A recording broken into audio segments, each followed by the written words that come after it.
Buenas noches, ya formalmente estamos comenzando. Esta conversación, más que charla, más que conferencia, me gusta llamarlas conversación, alrededor de mi cerebro y mi cuerpo como mis aliados para enfrentar las crisis, para gestionar de manera más eficaz y más grata para cada uno de nosotros las situaciones críticas. Me presento, soy Engels Germán Cortés Trujillo, soy psicólogo, soy magíster en neuropsicología y desde hace mucho tiempo trabajo en la gestión de riesgos, crisis, conflictos armados, emergencias, desastres en muchos países, en prácticamente todas las Américas, en el Caribe, en África, en Europa. Yo la mayor parte de mi vida me la he pasado moviéndome por el mundo, recibiendo entrenamientos, entrenando a otros, atendiendo emergencias, ayudando a organizar sistemas de respuesta o de preparativos o de recuperación de situaciones críticas. En ese tipo de situaciones, desastres, conflictos, desplazamientos, emergencias de origen antrópico, en fin, eso me ha dado la oportunidad de entrar en contacto con muchas personas, muchas organizaciones, muchos sistemas que enfrentan este mismo tipo de problemas. En todas partes hay inundaciones, hay terremotos, en muchas partes del mundo desafortunadamente hay conflictos, eh, y esa oportunidad de entrar en contacto con muchas personas distintas, con muchos procedimientos distintos, con necesidades distintas, recursos diferentes, es una ventana invaluable para aprender y para compartir, que es lo que me interesa hacer en esta sesión de el día de hoy. Con militares, con policías, con bomberos, con socorristas, con educadores, con personal de la salud, de las emergencias, en todo tipo de contextos. La vida me ha dado esa hermosa, esa valiosa oportunidad y parte de ese aprendizaje es lo que voy a empezar a compartir. Esta es la pregunta de inicio. ¿Estaremos en crisis? Dicen que sí, ¿no? Hace un año más o menos empezamos a escuchar que en la China que había un virus que muy peligroso, que complicado, pero eso pasaba allá, por allá, lejos, eso a una gente muy distinta que nosotros y que no se parece a nosotros y que no come igual que nosotros y por algo les pasó, quién sabe qué cosas raras se comieron esos. No, pero no lo veíamos como un problema para nosotros, lo veíamos lejano. Sin embargo, la cosa empezó a acercarse después, que no, que también están en España, no, que en Italia también se están enfermando, no, que en Nueva York, no, que los muertos. A nosotros la crisis por la pandemia nos llegó tarde, como nos llegan muchas cosas, pero creo que esta vez fue bueno en Latinoamérica porque tuvimos la oportunidad de ver cómo atacaba y cómo reaccionaban las sociedades y los estados en otros lugares antes de que nos pegara a nosotros. Eso nos permitió aprender de las experiencias, de los aciertos, de los errores de los demás. Ese es un aprendizaje mucho más barato. Es bueno aprender de los errores, pero cuesta mucho. Pero cuando uno aprende de los errores ajenos, pues cuesta menos y es igual de eficaz. Entonces, poco a poco el mundo se empezó a convertir en virus, virus, pandemia, pandemia, el tema de la salud y que ahora tenemos que encerrarnos y que no podemos entrar en contacto. Los medios todo el tiempo nos empezaron a bombardear, pandemia, pandemia, virus, preocupación, etcétera. Pero no solamente con eso, sino con otros problemas recurrentes en la vida. En el mundo, una característica común de los medios de información pública es que le venden a uno la crisis, la guerra, la violencia, la delincuencia de forma muy reiterativa, amplificando los impactos. Uno de verdad cree que todo el mundo está muy mal después de ver un noticiero. Uno sale con ganas de pegarse un tiro, pues ¿para qué? Entonces, toda esa presión nos empezó a inundar. Y sí, estamos en crisis, crisis sanitaria, crisis de salud, crisis económica, etcétera. Entonces, ¿será que sí? ¿Será que sí estamos si entramos, o si este fue un año de crisis? Porque entramos en pánico. Como colectivo, como sociedad, muchas veces como sujetos, todavía hay personas que no se atreven a salir, todavía hay personas que se descomponen cuando los demás no están cumpliendo los protocolos de seguridad, todavía hay muchos efectos de la crisis, entonces a nivel económico, a nivel laboral, a nivel social, en fin. Bueno, veamos que esta situación que nos obligó a todos, pero no todos queríamos, unos sí querían, otros no queríamos, entonces ese fue otro motivo de conflicto, que el tapabocas sí, que la distancia social sí, no, pero yo no quiero, usted sí, yo no, no, usted me está violando mi libertad y yo tengo derecho a elegir. Veamos lo que dicen las definiciones formales académicas sobre las crisis. Hay muchas definiciones. Esta que tienen al frente a mí me gusta mucho porque permite ver varios aspectos de las crisis. Tiene 4 características que son las que están resaltadas en amarillo. Es cualquier tipo de experiencia extraordinaria. ¿Cómo así extraordinaria? A mí no me atropellan todos los días, o yo no pierdo el trabajo todos los días, o no me deja mi pareja todos los días, o no me dan el diagnóstico de una enfermedad catastrófica todos los días, o no sufro una pandemia todos los días. Es decir, son experiencias más allá de nuestra normalidad, a la que no estamos habituados, usualmente no estamos preparados, pero eso viene más adelante. Y segunda característica, nos desestabiliza, nos saca del equilibrio, nos saca del foco, me pone a tambalear, me detiene, me inmoviliza en varios ámbitos. En el ámbito físico, psicológico, social, económico, ambiental, etcétera. La tercera característica es que puede que no tengamos los recursos para enfrentarla, que no sepamos lo que nos viene pierna arriba, o sí sabemos, pero no sabemos cómo reaccionar, o sí sabemos cómo reaccionar, pero no tenemos los recursos o no estamos organizados. En la vida, todos nosotros enfrentamos problemas todo el tiempo, pero casi siempre tenemos la capacidad, los recursos, el conocimiento de superarlos. Los superamos, listo, nos limpiamos las manos, nos organizamos y seguimos. Eso no fue una crisis, eso fue un problema. Hay problemas graves, hay problemas menos graves, pero en general cuando lo podemos superar y cuando nuestra calidad de vida, cuando nuestra salud, cuando nuestro equilibrio en cualquiera de estas esferas no se ve afectado, bueno, fue un problema. Pero cuando la situación tiene la capacidad de verdad afectarme en uno o en varios de estos niveles, cuando yo no sé qué hacer, cuando no tengo con qué hacer, cuando no tengo la organización, etcétera, sí, probablemente sí estamos hablando de una crisis porque entramos a la cuarta característica, termino dependiendo de ayuda externa, que alguien me ayude.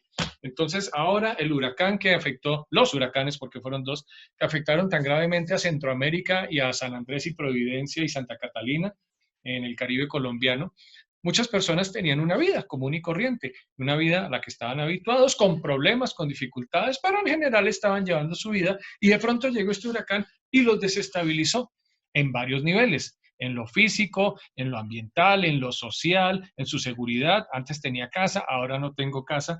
Y no tienen la capacidad para recuperarse por sí mismos. Están dependiendo de que un tercero, el Estado, la sociedad, las ONGs, en fin, les ayuden. Sí, definitivamente eso es una crisis.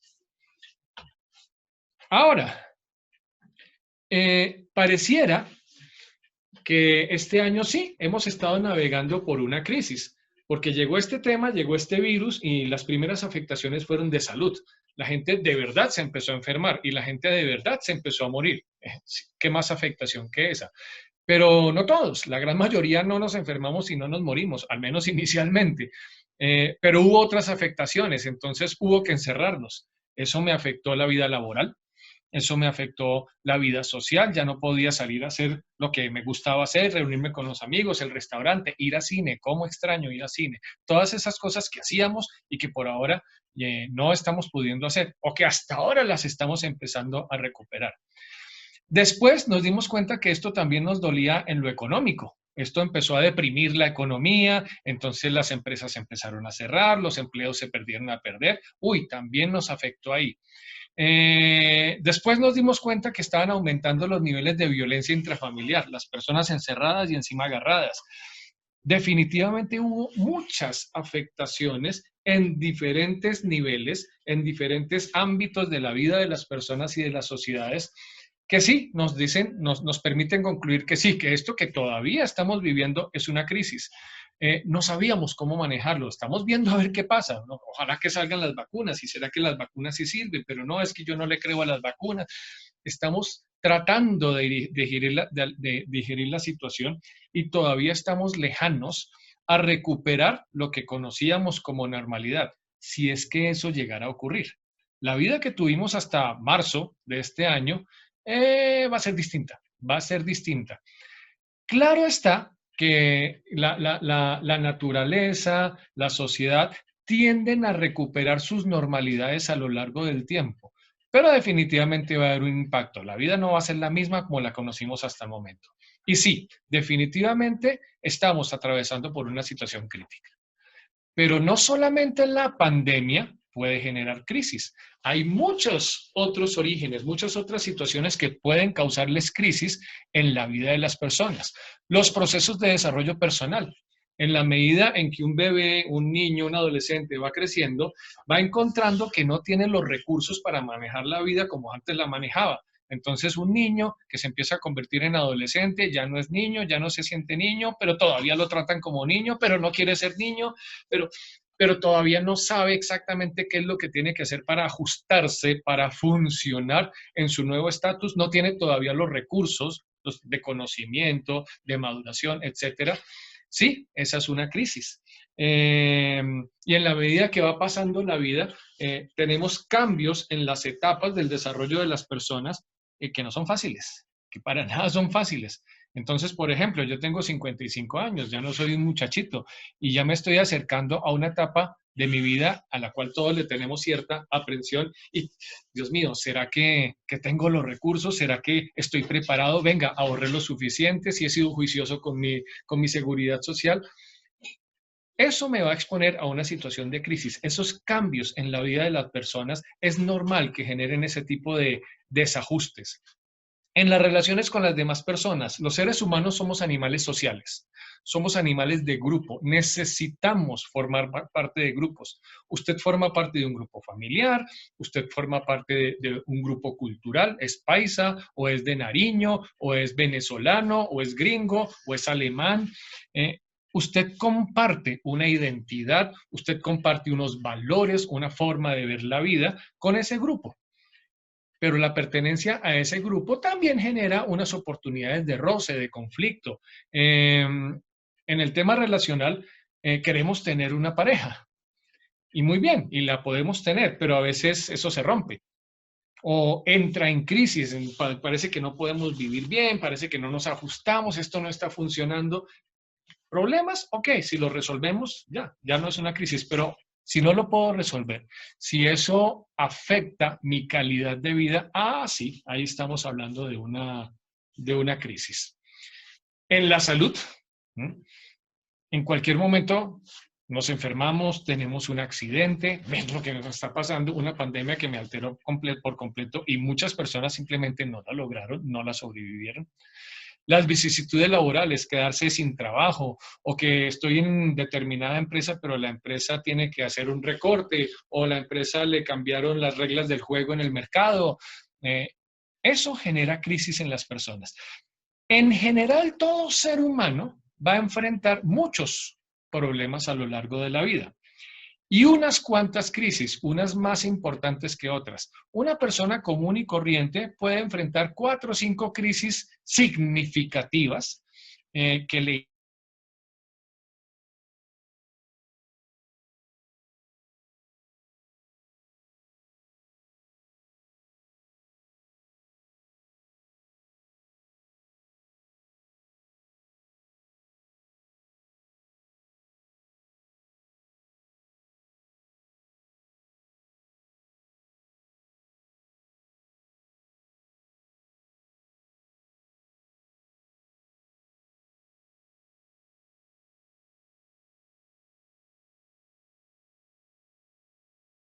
Gracias, me recordaron.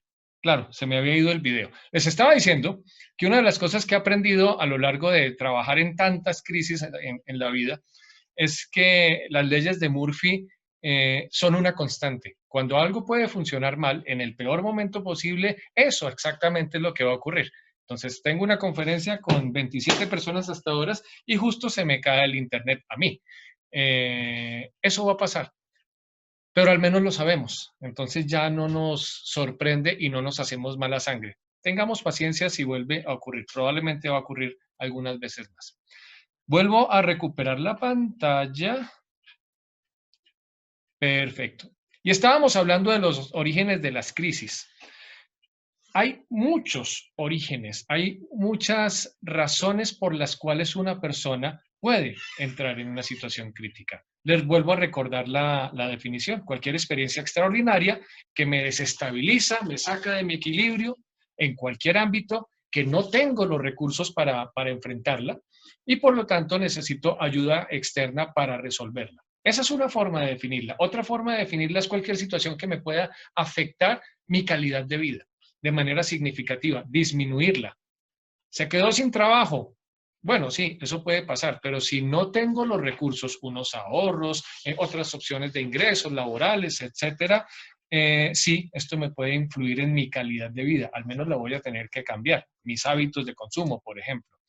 Eh, ¿Tengo una enfermedad? ¿Estoy asegurado o no? Sí, tengo un buen seguro y me cubre las terapias, etcétera. Ah, ok, es un problema, pero lo resuelvo. No, no tengo los recursos. Uy, ese problema se me puede convertir en una crisis. De hecho, incluso puede amenazar mi continuidad. O lo podemos mirar desde la perspectiva corporativa.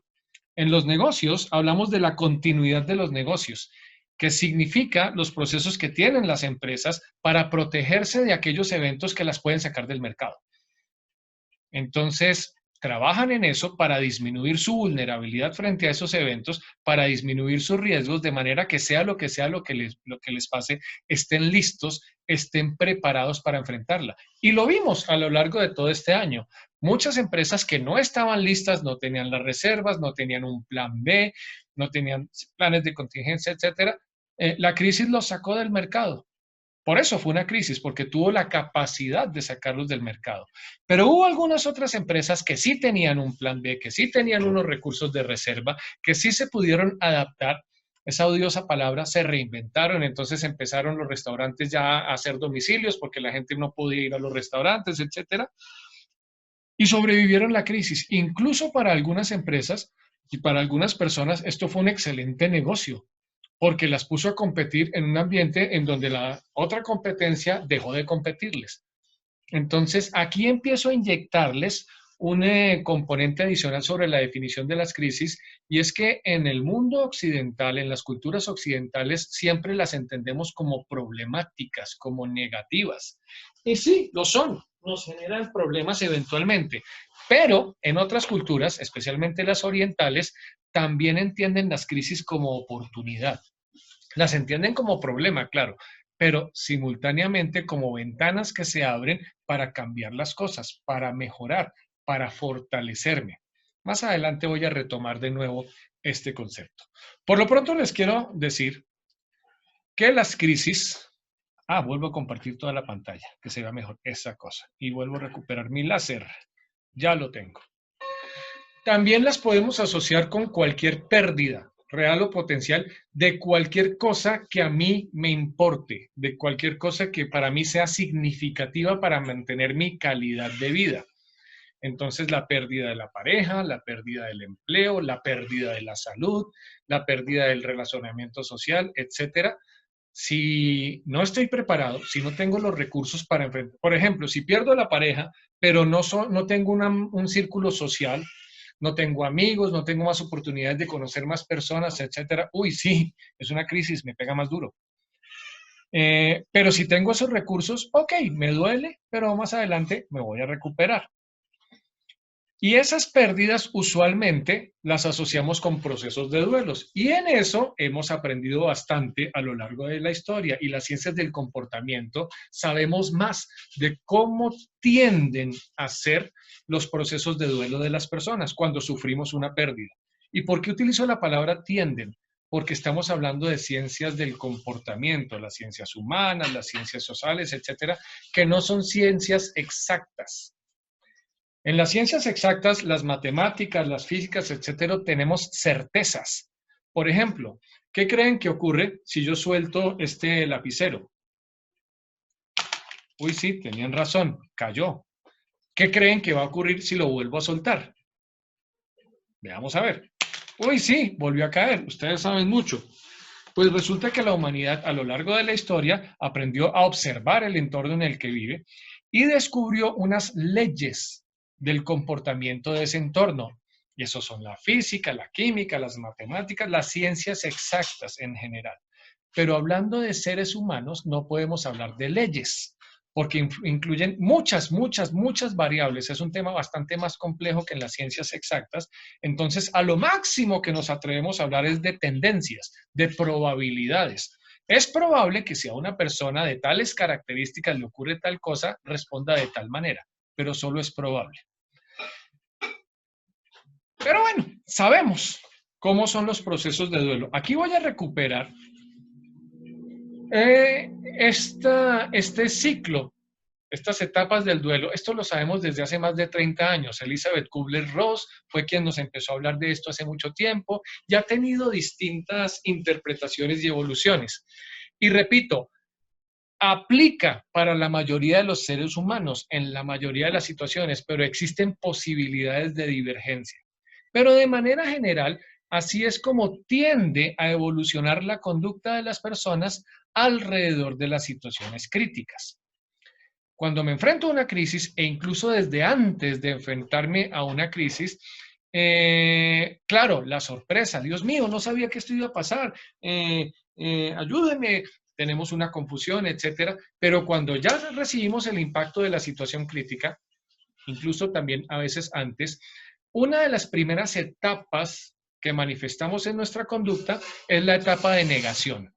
No, esto no puede ser cierto, esto no puede estar pasando, porque a mí, usted está tranquilito en su casa, está durmiendo y de pronto le suena el teléfono a las 2 de la mañana. Eso ya no es normal. Y usted responde el teléfono y le dicen que alguien que usted quiere mucho murió. Su primera reacción, muy humana, es no creerlo. No, no puede ser cierto, pero seguro, fijo, ¿no? Y usted trata de buscar otras opciones y está seguro de que eso sucedió hasta que ve la persona, hasta que tiene evidencias de eso tan malo que ocurrió. Usted no se está negando a reconocer la realidad por mala persona, ni por bruto, ni por sabotear a nadie. No, esa es una respuesta muy humana. A los seres humanos no nos gusta creer que las cosas malas nos pueden pasar a nosotros. Sí creemos que ocurren, pero a los demás. Porque si yo ando por la vida pensando que las cosas malas me van a pasar a mí, pues es muy difícil de vivir de esa manera. Es más fácil negar los riesgos. Y si yo reconozco los riesgos, que es algo que hay que hacer, entonces algo tengo que hacer. Esa es una de las grandes limitaciones de la gestión de los riesgos, de todos los riesgos, riesgos laborales, riesgos de desastres, riesgos de salud. Es que si yo lo reconozco, tengo que asumir las acciones para reducir esos riesgos y no siempre tenemos los recursos o la disposición para hacerlo. Todos sabemos cuáles comidas son buenas y cuáles no. Y todos sabemos cuáles comidas nos pueden acercar a un accidente cardíaco, por ejemplo, y problemas de tensión arterial, etcétera. Y sabemos que eso es cierto. Pero no, a mí eso no me va a pasar. Eso le pasa a los demás, eso le pasa a los gordos, eso se le pasa a los viejitos, eso le pasa es a otra persona. Los psicoanalistas a esa reacción la llaman la impensabilidad del riesgo, la imposibilidad de pensar que las cosas malas nos pueden pasar a nosotros. Bueno, esa es una de las primeras etapas cuando sufrimos una pérdida significativa. No, no, no, no me dejó, ella va a regresar, ella va a regresar. No lo queremos creer. Hombre, ¿quién lo va a querer creer? Que algo que yo quiero, que algo que para mí es importante, que algo que está asociado con mi calidad de vida, ya no esté. Nadie quiere creer eso. Pero el tiempo avanza y las evidencias nos hacen abandonar la negación. Cuando ya me di cuenta que de verdad me echaron, cuando ya me di cuenta que de verdad me robaron el carro, cuando ya me di cuenta, cuando ya me dieron el diagnóstico, sí, usted tiene esta enfermedad. La siguiente etapa en la que entramos la mayoría de los seres humanos es la etapa de enojo, es la etapa de rabia. Me disculpan el término, pero lo van a entender. Alguien tiene que tener la maldita culpa de lo que me está pasando, de mi sufrimiento, de mi dolor, de mi ansiedad, de mi miedo. ¿Quién tiene la culpa? No sé, Dios. Me disgusto con Dios, mi familia, mi compañero de trabajo, el que tenga cerca. Alguien tiene que tener la maldita culpa. Usted se levanta muy temprano en la mañana, todavía está de noche porque tiene que salir a una cita importante, etcétera, y de pronto se da un golpe durísimo en el dedito gordo del pie con una silla que usted había puesto ahí la noche anterior. ¿Cómo es su reacción justo en el momento del golpe? Sería como, ay, canastas, me golpeé. ¿Cierto que no? Su reacción es un poquito distinto. ¡Maldita sea! ¿Quién puso esta maldita silla aquí? Pues usted la puso ahí. Pero alguien tiene que tener la culpa. A veces esa rabia, a veces esa ira va dirigida contra mí mismo. Pero como soy de bruto, pero como soy de animal, ¿cómo se me ocurre haber hecho eso? Etcétera. Esa es otra etapa natural cuando estamos en un proceso de duelo. Repito, alguien tiene que tener la culpa de mi dolor. Puede ser que yo mismo. Pero cuando me doy cuenta, el tiempo sigue avanzando, que igual de nada sirvió negarlo, igual de nada siguió enojarme, entramos a la etapa más difícil, quizá la más larga, la más complicada de gestionar, de depresión, de tristeza, de profundo desánimo. En esta etapa, en el fondo del pozo, nos damos cuenta de verdad de lo que perdí, de verdad lo perdí. Perdí el trabajo, perdí mi calidad de vida, perdí la relación, lo que sea que me importaba. Ahí ya me di cuenta que de verdad lo perdí y no quiero saber mucho más. En esa etapa se nos dificulta ver más allá de la pérdida. Puede que tengamos las soluciones a la mano, pero no las vemos, no tenemos esa capacidad. Estamos centrados, enfocados, visión de túnel en el dolor, en el sufrimiento. Por ahí hay que pasar. A nadie le gusta. No quisiéramos quedarnos ahí, pero tampoco es sano evitarla. Sí, necesitamos negarlo inicialmente. Sí, necesitamos enojarnos y maldecir y tirar las cosas. Sí, necesitamos llorar y sentirnos muy mal. Esos son parte del proceso. No es sano no seguir el proceso. Ahí es cuando se necesita mucho, especialmente en esta etapa, la ayuda de los que están cerca a nosotros, de quienes nos conocen, que pueden ayudarnos a ver que sí, que hay soluciones, que sí, entiendo que estamos viviendo una situación muy difícil, pero no va a ser así toda la vida, esto no va a ser para siempre. Las crisis tienen un inicio, un desarrollo y un final, pero cuando uno está sumergido en ellas, especialmente en esa etapa, uno ni entiende que hay final, es muy difícil. Y van a entender más adelante por qué es difícil esa comprensión. Les decía que esta es la más lenta, la más complicada, pero la vida sigue. Y en algún momento tenemos que seguir funcionando, tenemos que volver a salir a trabajar, tenemos que volver a ver a los amigos, a cuidar mi salud, etcétera. Poco a poco, sin darnos mucha cuenta, empezamos a salir del pozo y empezamos a entrar en la fase de la aceptación, donde ya me di cuenta lo que perdí, ya sé que no hay nada que hacer, lo perdí, punto. Ya me di cuenta que no me servía quedarme en las etapas anteriores y trato de recuperar lo que perdí.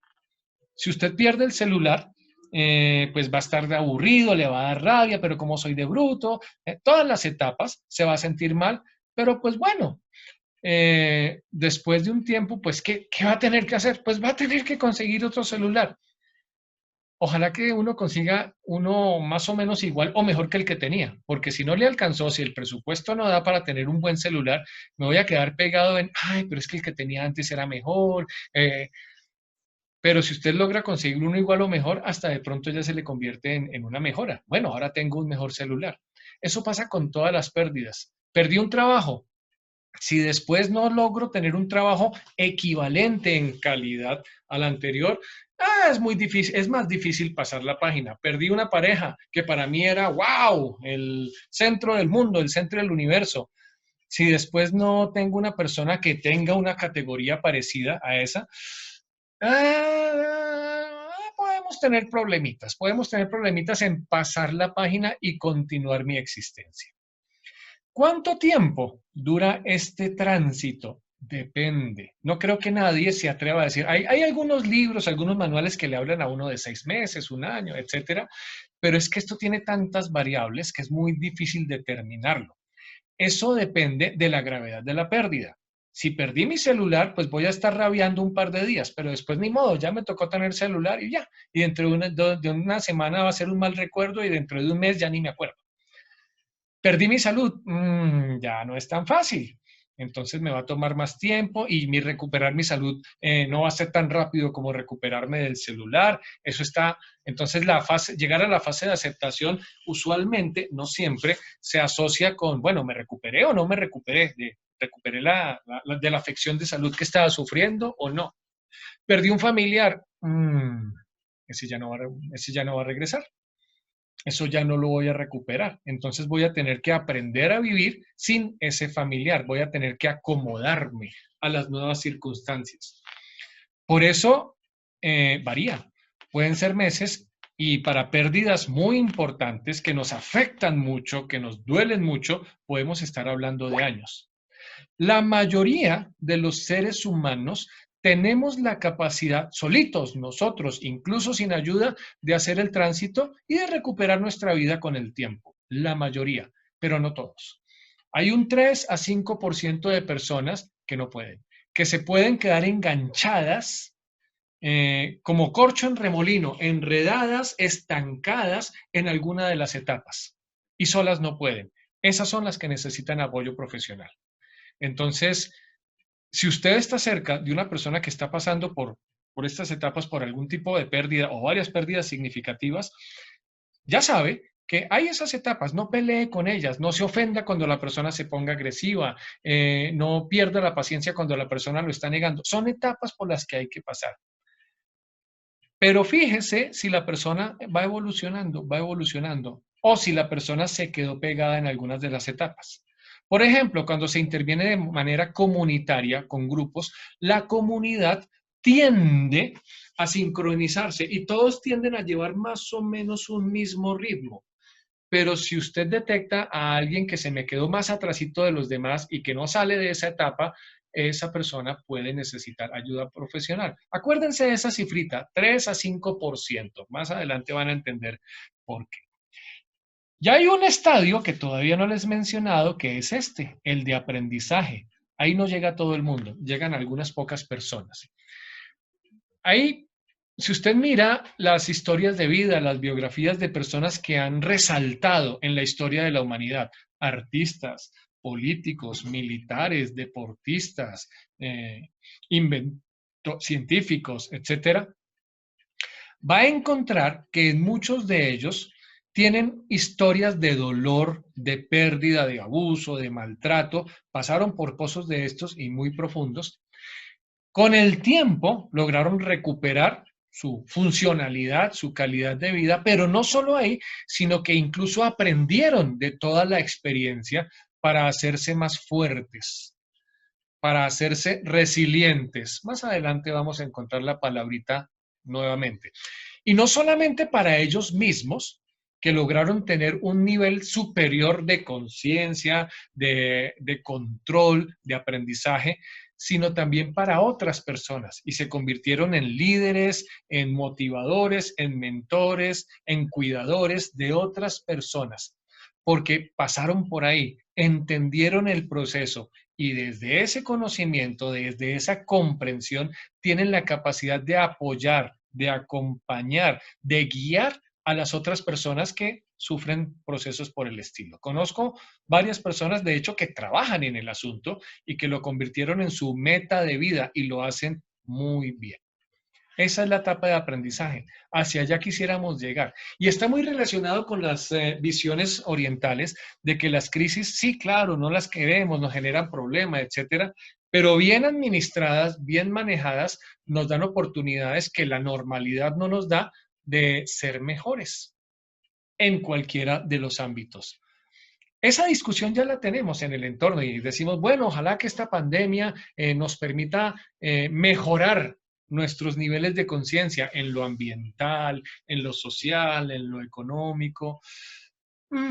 Yo creo que eso sí va a pasar, pero a nivel de personas, a nivel individual, a nivel de colectivo, la inercia que tenemos es demasiado grande. Pero bueno, esa es otra discusión. Las reacciones a lo largo de ese tránsito, acuérdense que estamos hablando del cuerpo y del cerebro, pueden ser físicas, pero también psicológicas. Sorpresa, miedo, ansiedad, Dios mío, ¿qué va a pasar? ¿Qué va a ser de mí? Es natural. Confusión, síndrome de desastre, que está compuesto por el choque emocional, aturdimiento, no saber qué es lo que tengo que hacer, qué es lo que está pasando. Síndrome de escape o lucha. Nosotros, los seres humanos, somos animales y todos los animales tenemos una carga instintiva. Y dentro de esa carga instintiva tenemos una reacción natural, programada, innata, no la tenemos que aprender ante las situaciones de peligro. Y es, si podemos, escapamos. Es mucho más fácil escapar, es mucho más seguro escapar porque me estoy alejando del peligro, es mucho más barato en inversión de energía escapar porque consumo menos oxígeno, menos adenosina trifosfato, menos nutrientes cuando estoy escapando que si estoy luchando. Pero si no pudiera escapar, pues lucho por mi supervivencia o por la supervivencia de alguien que yo quiero. Entonces, todos hemos conocido historias heroicas de personas que realizaron proezas físicas para salvarle la vida a alguien, alzar un carro porque debajo estaba el hijo, cosa que normalmente no podríamos hacer, saltar más alto, correr más rápido, hacer cosas para las que normalmente no estaríamos preparados. Pero sí, eso puede suceder, podemos esforzarnos un poco más. Estoy seguro que durante esta pandemia muchos de ustedes han hecho cosas extraordinarias que normalmente no harían y que puede que incluso no sabían que podían hacer. Respuesta adaptativa, hacer lo correcto. Respuesta no adaptativa, equivocarse y cometer errores. Les resalté una palabrita, la descarga catecolaminérgica, una expresión, perdón, un término que no se tienen que aprender, pero que es interesante entender el concepto para comenzar, esa es la puerta de entrada para comprender las reacciones del cuerpo ante las situaciones críticas, ante las situaciones de presión. Imagínense este escenario. Usted va caminando sola o solo a la 1 de la mañana por el lugar más peligroso de su ciudad. En todas las ciudades hay un lugar feo, de delincuencia, de violencia, de drogas, etcétera. En ese lugar usted no quiere estar, pero por alguna razón ahí va, sola o solo, a pie, sin armas, etcétera, y va caminando a esa hora por ahí, y de pronto ve que un par de tipos grandes, feos, con cuchillos en las manos, se le están aproximando. ¿Cómo sería su reacción? Sería como, buenas, ¿en qué les puedo ayudar? ¿Esa sería su reacción? ¿Cierto que no? Lo que haría la mayoría de las personas es correr, lucha o escape, huir de ahí por mi seguridad.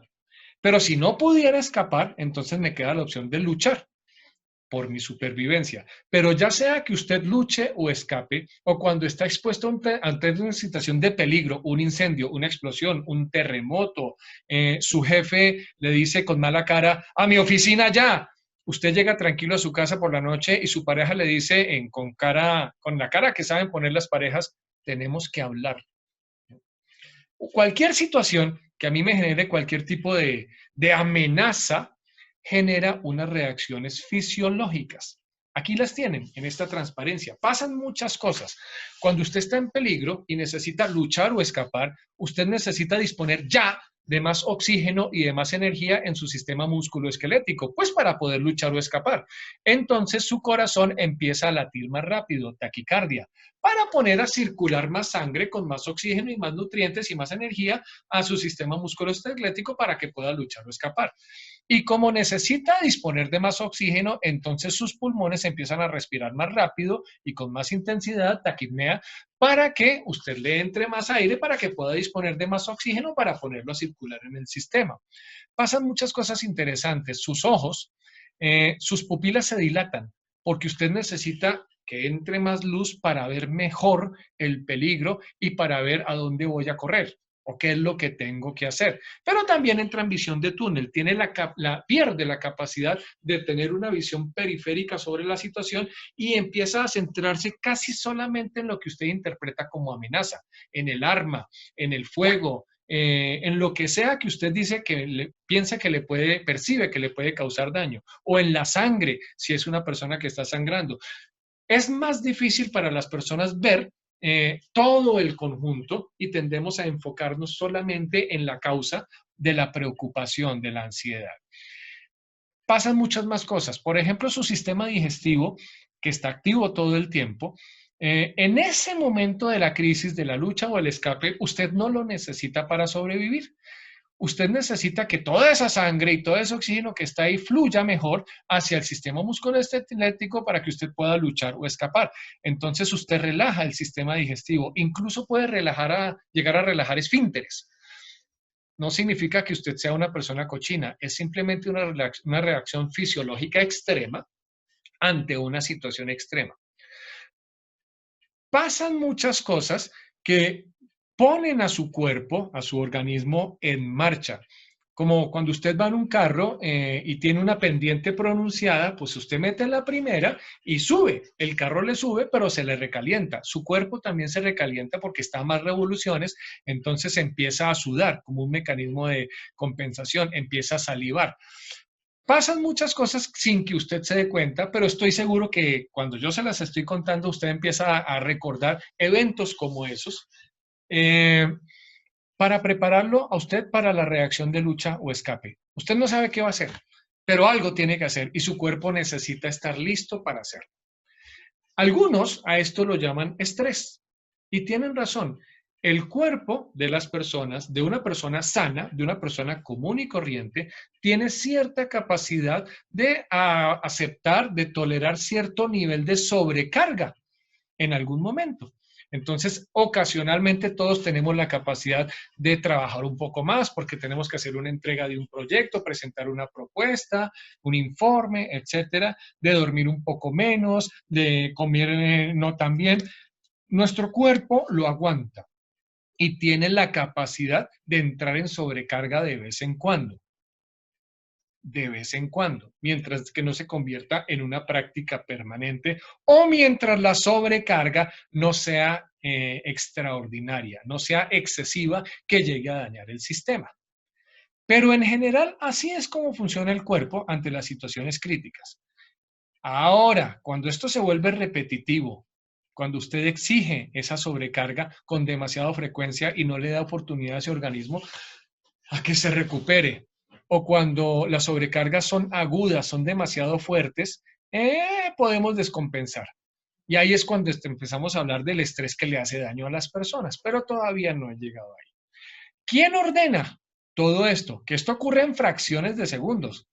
En el caso del incendio, usted no puede quedarse pensando, ay, un incendio, ¿y ahora qué hacemos? No, usted tiene que reaccionar muy rápido. Entonces, todo esto ocurre muy, muy rápido. Usted ni se da cuenta. Si usted está en un lugar y de pronto llega alguien y le alza la voz y tiene un lenguaje corporal agresivo, usted de una vez hace toda esta descarga sin darse cuenta.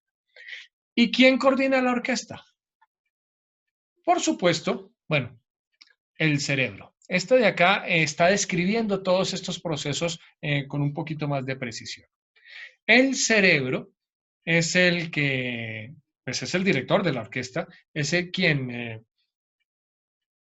activa todas estas órdenes para que todo esto empiece a ocurrir. ¿Y cómo lo hace? Para entender cómo funciona nuestro cerebro ante las situaciones críticas, primero necesitamos entender cómo funciona en la normalidad. Cuando no tengo presión, cuando no hay pánico, no hay pandemia, no hay pérdidas, no hay amenazas, no hay estrés, la mayor parte de nuestra existencia.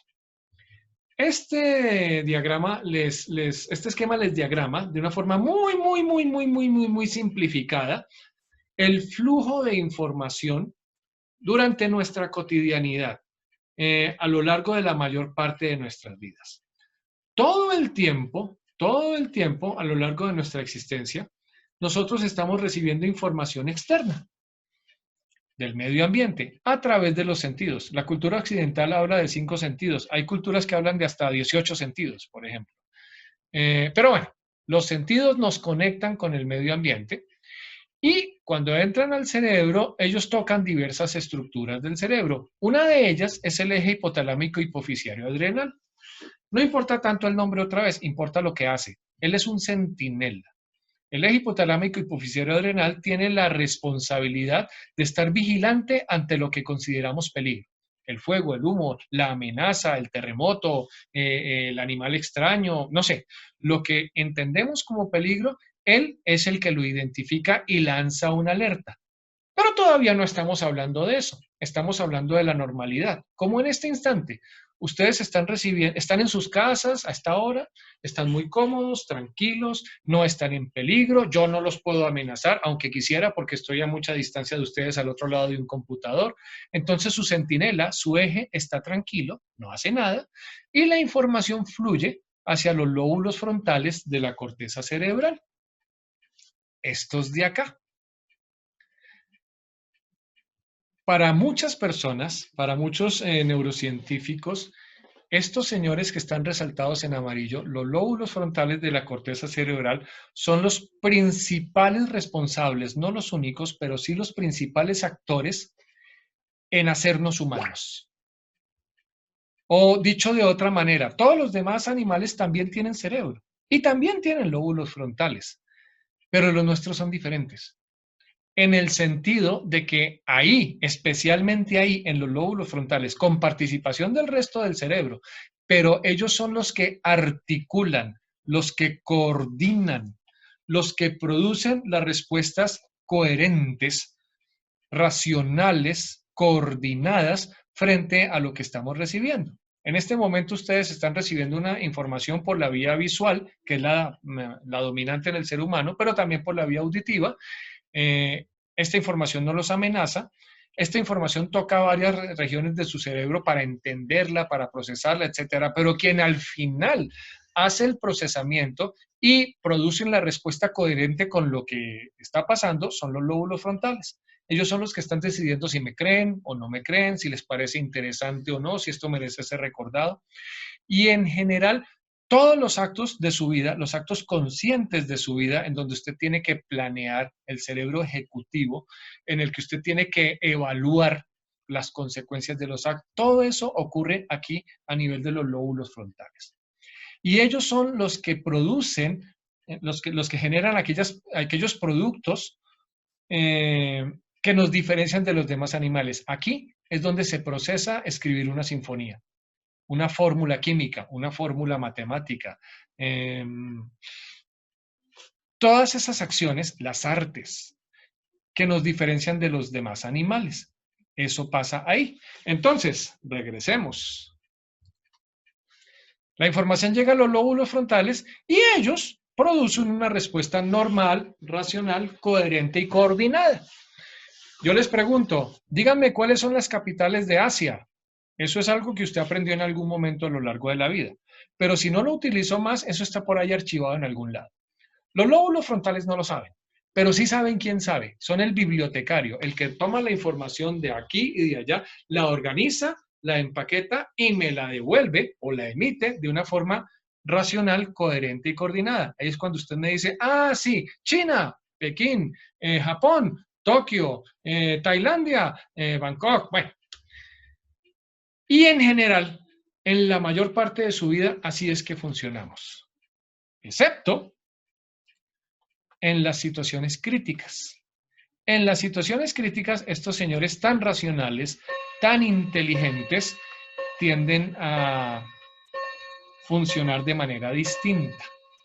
Cuando estamos expuestos a la presión, al pánico, a todo lo que hemos estado hablando a lo largo de la primera parte de esta conversación, los lóbulos frontales tienden a ralentizarse, a bloquearse, incluso a ser menos eficientes, son un poco menos inteligentes, racionalmente hablando, de lo que normalmente son. Esto se entiende mucho más fácil con ejemplos, situaciones que a todos nos han pasado. Usted tenía que preparar una sustentación oral frente a un profesor muy exigente.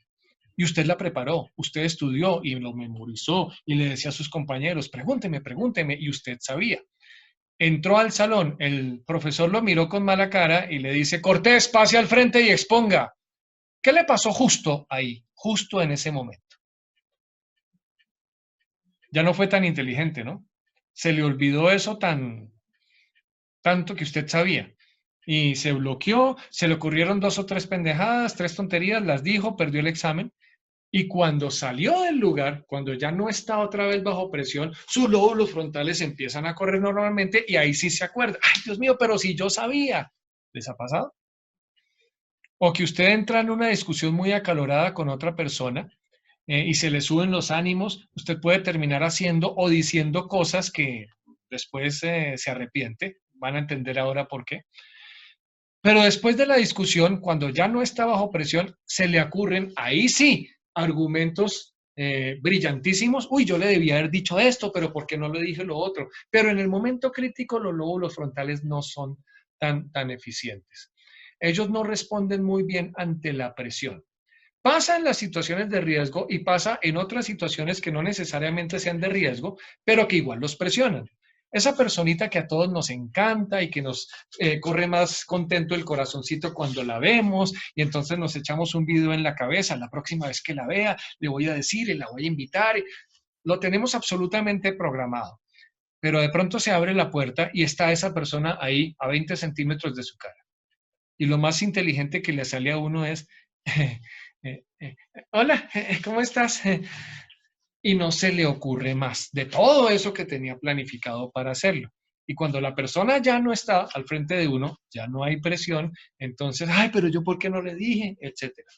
Por ahora, además el tiempo está corriendo muy rápido, les puedo decir eso, que los lóbulos frontales, los inteligentes, los racionales, los coherentes, no son muy eficientes puestos bajo la presión.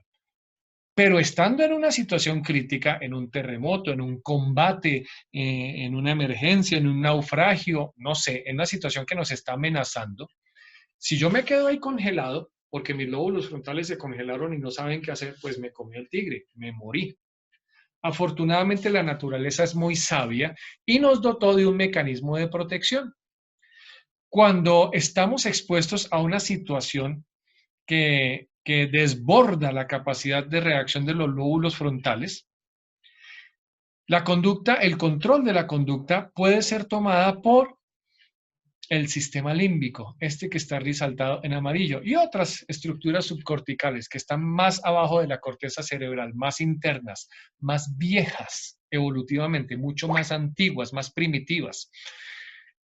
Estos lóbulos, este sistema límbico es el principal responsable de los instintos, de las emociones, de las conductas que aprendemos de manera práctica repetitiva, no de manera teórica, aprender a montar bicicleta, aprender a amarrarse los zapatos.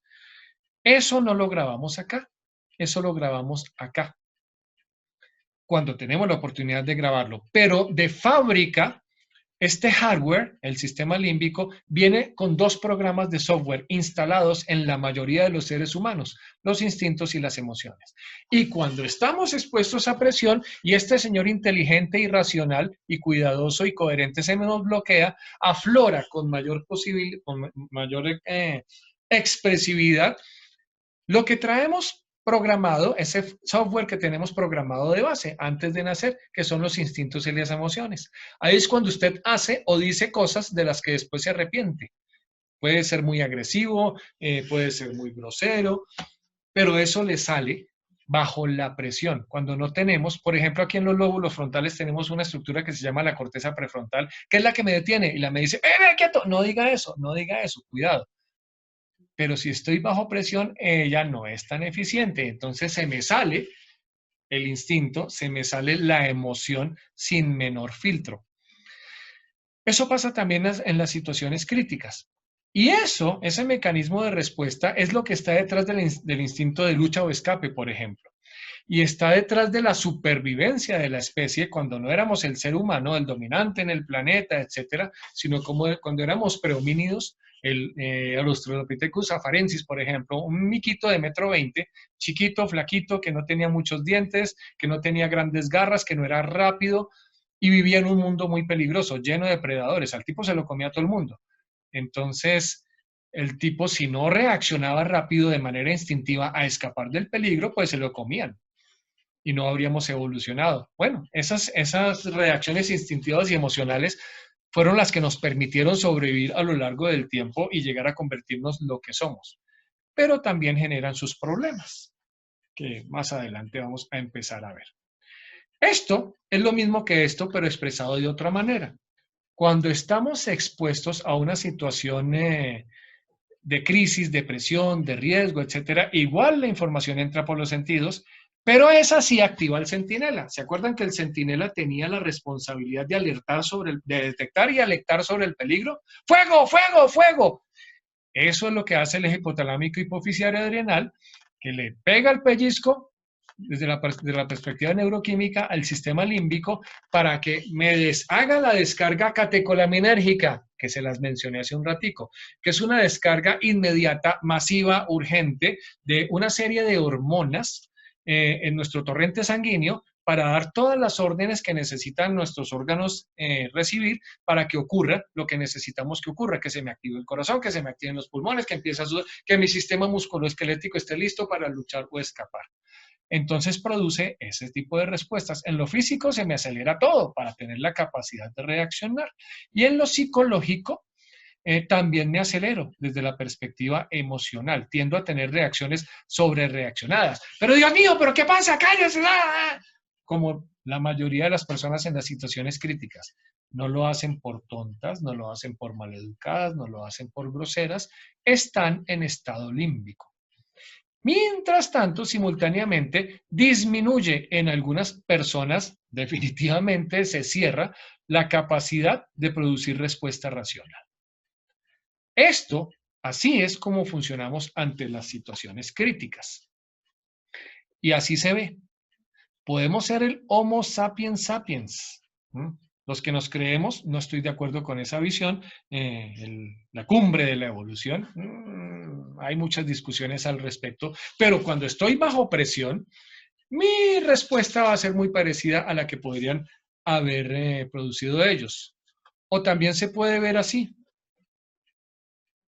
lo mostramos en nuestro lenguaje facial, en nuestro lenguaje corporal. Ahí me dice claramente que esa persona no está funcionando de manera racional.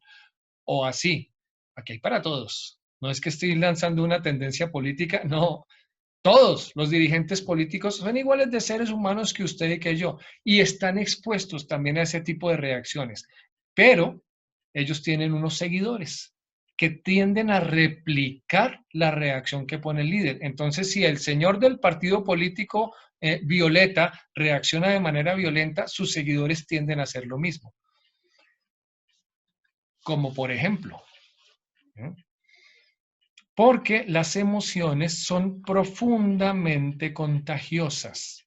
Si ustedes están felices y yo llego a donde ustedes están, es probable que yo tienda en un rato a estar feliz. Si ustedes están tristes, yo también voy a copiar esa conducta suya. Si ustedes están alterados, es probable que yo también me altere. ¿Se acuerdan que somos animales de grupo? Toda esa información no verbal, ese lenguaje corporal, gestual, etcétera, también transmite. Los que saben de comunicación dicen que más del 70% de lo que decimos no lo decimos con palabras, sino por otros canales de comunicación.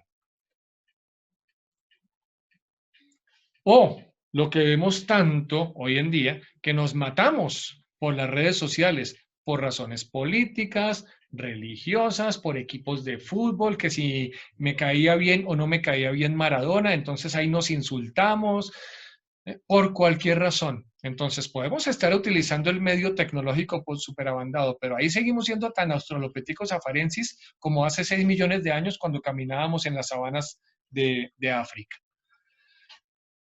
Y ahí es cuando empezamos a hablar de estrés. Hace un momento yo les estaba diciendo que nuestro cuerpo y nuestro cerebro tienen la capacidad de hacer estas sobrereacciones de vez en cuando para resolver una situación crítica. Y lo hace con cierta eficiencia. Pero esto tiene sus bemoles. Ese estrés, esa sobrecarga que podemos manejar, sí, es el modo que tenemos de reaccionar a un desafío, es un mecanismo de adaptación. Si no es agudo, muy fuerte, muy agresivo, o si no es crónico, repetitivo, repetitivo, repetitivo a lo largo del tiempo, es normal. Incluso todos necesitamos cierto nivel de estrés para funcionar mejor. Lo podemos manejar y nos podemos recuperar de sus efectos con el hecho de dormir bien, de comer bien, de desconectarnos de la situación. Ok, recuperamos el equilibrio. Pero si este estrés es muy intenso, violencia intrafamiliar, un accidente de tránsito con muertos, con malas heridas, un accidente de aviación que también es muy violento, un desastre de origen natural, un gran terremoto, un huracán. Presenciar una situación de estas nos presiona demasiado, nos inyecta demasiada energía que no necesariamente podemos procesar muy bien. O si este estrés es muy frecuente, es crónico, entonces yo ya tomo el hábito de no comer bien todos los días, no dormir lo que necesito dormir, no desconectarme, entonces tendemos a romper el equilibrio. Cuando les estoy hablando de equilibrio, ahí sí necesito mostrarles esta. Regreso, voy a cambiarla de aquí para más adelante. Nuestro sistema nervioso autónomo es un sistema complejo, compuesto de diferentes subsistemas que están permanentemente luchando entre ellas y tratando de mantener el equilibrio. Tenemos un sistema simpático, un sistema parasimpático, uno nos está tratando de activar, el otro nos está tratando de desactivar, y en general a lo largo de la vida funcionamos bien dentro de ese equilibrio, a veces para un lado, a veces para el otro, pero cercanos al equilibrio. Pero cuando se rompe ese equilibrio y gana uno de los dos, eso empieza a generar consecuencias no tan bonitas en la salud mental, en la salud física y en la salud integral de las personas. Aquí tienen algunas de esas manifestaciones. El estrés agudo. Miren todo lo que puede causar a nivel somático, pero también a nivel psicológico: agresividad, angustia, insomnio, trastornos digestivos, hipersensibilidad, problemas en la concentración, trastornos sexuales, y no solamente hay en muchas otras esferas. Pero hay una que quiero resaltar en este contexto de pandemia. Yo formo parte del Colegio Colombiano de Psicólogos y muy en específico del equipo de expertos que el colegio convocó desde marzo de este año de expertos en situaciones críticas para ayudarle a la sociedad colombiana y a la institucionalidad colombiana a navegar la situación crítica alrededor de la pandemia. Y un aspecto que todo el tiempo nos preocupó es cómo mantenemos la fortaleza inmunológica de la gente. ¿Y por qué es una preocupación? Porque el estrés agudo, pero fíjense que el estrés crónico también tiene la capacidad de disminuir, de hacer menos fuerte nuestra respuesta inmunológica. Y ante un virus oportunista y tan agresivo como el que estamos enfrentando todavía, pues eso significa un problema. Entonces, dentro de los factores protectores frente a la pandemia, además de los que todos ya conocemos, y ahorita les voy a recordar algunos, está el del control del estrés de las personas, el estrés que nos generaba esta situación crítica para no terminar perjudicando nuestro sistema inmunológico y hacernos una presa más fácil, más vulnerable ante el COVID-19. Fíjense que el estrés crónico también genera unas consecuencias: cansancio, aumento de peso, todo lo que tienen ahí y más, que también termina influyendo tarde o temprano en su capacidad inmunológica. A un ser humano común y corriente, a todos nosotros, todos los días nos atacan bacterias, virus, cánceres, muchas afecciones están tratando de entrar. Pero en general, nuestro sistema inmunológico tiene la capacidad de identificarlas y neutralizarlas. Pero cuando lo cogemos cansado, cuando lo cogemos agotado, cuando lo cogemos deprimido, entre otras razones por el estrés, pues es más fácil que ese sistema inmunológico y nosotros perdamos la batalla. A nivel de salud mental, estos eventos pueden generar ese tipo de consecuencias. La pérdida de alguien querido, pues por supuesto, es una pérdida significativa y que no es tan fácil de recuperar. El exceso de responsabilidades.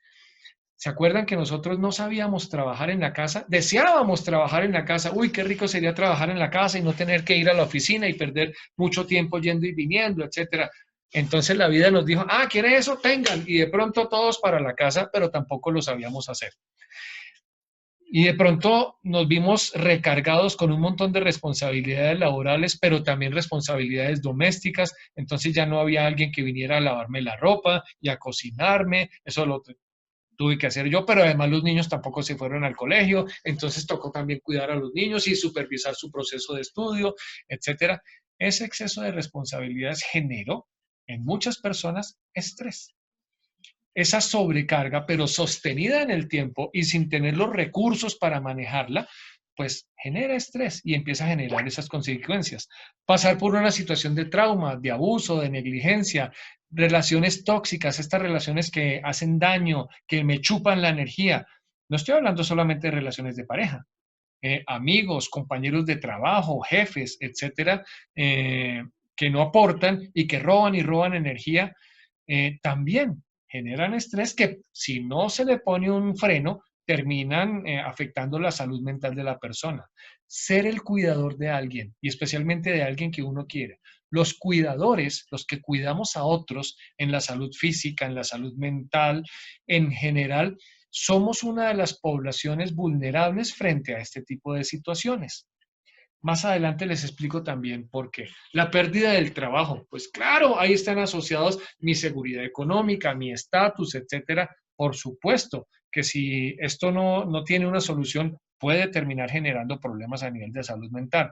El dolor, el divorcio, pues el divorcio es una pérdida muy significativa. No solamente perdí la persona, también perdí el estatus, perdí la autoconfianza, perdí muchas cosas. Presenciar una tragedia, ver morir a alguien de mala manera, asesinado, destrozado, quemado, la guerra, pues cómo no, una de las mayores expresiones de la estupidez humana y de la capacidad que tenemos para dañarnos a nosotros mismos. El exceso de estrés crónico, tantas responsabilidades, no dormir bien durante mucho tiempo, no comer bien, no desconectarme, no invertir tiempo y energía en mí y no solamente en las responsabilidades, la enfermedad. Todos estos eventos, si no son manejados, si no son acompañados de manera adecuada, pueden derivar en afectaciones de la salud mental de las personas en el mediano y en el largo plazo. Y una de las más conocidas es el desorden de estrés postraumático, que se empezó a hablar de esto hace más de 50 años en las guerras, que llegaban las personas después de haber ido a una guerra y después no podían funcionar, no tenían la misma calidad de vida, la misma alegría de vida, la misma motivación para vivir que tenían antes de ser expuestos a todas las barbaridades que tuvieron que sufrir en la guerra. Fíjense que hay unos signos y síntomas superficiales, que lo vemos. Personas con comportamiento problemático o que antes eran muy expresivas y ya no se expresan, que están más calladas, más tristes, más melancólicas que los demás, o más rabiosas, más irascibles, más reactivas que los demás. Eso es lo que se ve. Pero miren todas las cosas que pueden estar ocurriendo bajo la superficie: problemas en el sueño, pesadillas, problemas en la relación, abuso de sustancias, muy, muy, muy, muy frecuente. Estas poblaciones, los que cuidamos a otros, por ejemplo, tenemos una prevalencia más que otras poblaciones en este tipo de manifestaciones. Entonces, si no le ponemos orden al asunto, si no empezamos a protegernos, si no tenemos estrategias preventivas y de manejo adecuado de esas presiones, de esas situaciones críticas, pues a esto es a lo que nos arriesgamos. Y ahí estamos hablando de la calidad de vida de la persona. Por eso de lo que se trata y lo que pretende introducir esta conversación es esto, es instalar los recursos adecuados para que las personas puedan prevenir estas situaciones o cuenten con el acompañamiento correcto para protegerlas de estos efectos negativos. Comenzando por lo que ya empezamos a hacer en la sesión, un conocimiento un poco más profundo de cómo funciona nuestro cerebro. Ahí se dirige la orquesta, ahí está el control de lo bueno y de lo no tan bueno. Entonces, ese conocimiento, estoy seguro que ya ustedes tienen algunas herramientas que probablemente no tenían, que les ayuda a entender mejor el proceso. Y ese mejor entendimiento les facilita la prevención y les facilita el tratamiento asistencial y la recuperación post-impacto. Otra estrategia, pues hombre, reconocer mis reacciones ante el estrés, ante las situaciones críticas. En la medida en que yo las reconozco, es el primer paso para empezar a controlar lo que sea necesario controlar. No se trata de reprimirlas. No, no voy a reaccionar mal. No, no voy a decir groserías. No, no voy a explotar. No, usted tiene el derecho. Y acuérdense cuando les dije en el ciclo del duelo que tenemos que pasar por esas etapas. No es sano reprimir esas etapas, pero también podemos controlarlas y no quedarnos enganchados en las etapas. Existen todas las ofertas que usted quiera para un autocontrol práctico de sus reacciones ante la presión, que si le gusta el yoga, que si le gusta el tai chi, que si le gusta el qigong, que si le gusta el mindfulness, existen muchas. Y esa variedad es buena porque no todas nos sirven a todos. Hay personas que les funcionan unas cosas, hay personas que les funcionan otras. Bueno, explore. ¿A usted qué le sirve más? ¿A usted qué lo estabiliza más? ¿A usted qué le ayuda a recuperar mejor su control, su centro? Autocuidado del cuidador. Ahí soy muy insistente, porque buena parte de mi profesión se refiere a cuidar a los que están cuidando a los demás, que si no se hace bien, muy fácilmente se queman, burn out. Y no solamente perdemos un excelente profesional, sino que también arriesgamos la salud mental de esa persona. Estoy seguro, repito mucho esa expresión, no la voy a decir más, muy probablemente conocen esta pirámide, es la pirámide de soporte psicosocial, así es como se llama este sector del conocimiento, de IASC. IASC es el Comité de Interagencias, de agencias de Naciones Unidas, grandes ONGs, etcétera, que trabajan alrededor de este tema de la salud mental, alrededor de las situaciones críticas. Y ellos se sentaron hace unos años y empezaron a discutir qué es lo importante y cómo nos vamos a poner de acuerdo para que todos hagamos más o menos lo mismo de forma coherente. Y esta pirámide que tienen aquí al frente es el centro de todo. Se parece, pues de hecho está derivada de la pirámide de Maslow, que dice, esta, la del jazz, usted qué tiene que cuidar en una persona o en usted mismo para proteger su salud mental y su salud integral alrededor de las situaciones críticas. Y es muy clara cuando dice que lo primero que hay que cuidar es el acceso, la satisfacción de sus necesidades básicas y de seguridad. Si usted no tiene para comer, si usted no sabe dónde va a dormir, si usted no tiene un lugar donde protegerse, si usted no está seguro que esta noche no van a venir a matarlo, a violarlo, a desplazarlo, etcétera, hombre, de ahí en adelante es muy difícil hablar de salud mental, ¿cierto? Entonces, cuando se hacen las intervenciones a nivel social, comunitario, etcétera, el primer paso es, venga, al menos ofrecémosles unas garantías mínimas de acceso a estos derechos, a estas necesidades. A partir de ahí, sí podemos escalar y empezar a ofrecer otras soluciones, pero primero satisfagamos las básicas. El segundo nivel, soporte familiar y comunitario. Recuerden, somos animales sociales, somos animales de grupo. Y yo estoy bien en la medida en que las redes que me sustentan están bien.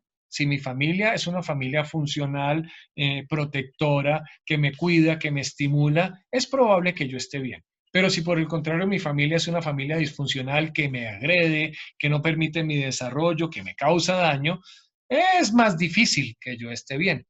Entonces, ese nivel se refiere a eso, a las acciones que tenemos que desarrollar en la familia y en la comunidad para que la persona, para que el niño tenga un entorno protector, un entorno seguro, un entorno más propicio para el desarrollo de sus capacidades.